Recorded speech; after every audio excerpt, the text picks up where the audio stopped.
నాకు ఒకసారి కోపం వచ్చి మా నాన్న ఇట్లా ఏం చేసావని ఇట్లా మాట్లాడుతున్నాను నాన్న. మా నాన్న ఒకసారి నేను ఏదో ఒక సందర్భాన్ని బట్టి అడిగానండి. మా నాన్న ఫీల్ అయ్యారండి. ఆయన చనిపోయేంత వరకు ఆ మాటను గురించి ఫీల్ అయ్యాడు. నేను అనేది ఎందుకంటే మాట్లాడే ముందు ఎవరిని గాయపరిచేటట్లు, ఎవరిని దుఃఖపరిచేటట్లు మనం మాట్లాడకూడదు. నాన్నగారు ప్రభు సన్నిధికి వెళ్ళి దగ్గర 25 సంవత్సరాలు అయిపోయింది. ఇప్పటికైనా నాన్న సారీ నాన్న అని చెప్దామని అనుకుంటే ఆయన లేడు.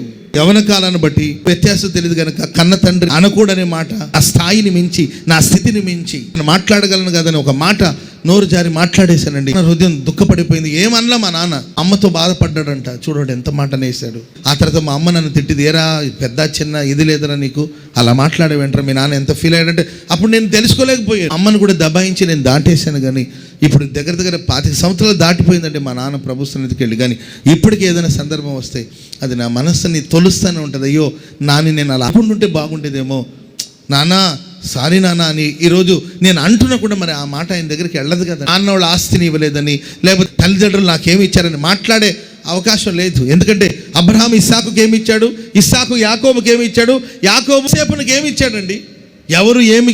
ఎవరికి ఏది ఇవ్వలేదండి. కానీ ఒక్కటి మాత్రం వాళ్ళు పొందుకోగలిగారండి. ఏంటంటే అబ్రహాము పొందిన వాగ్దానం.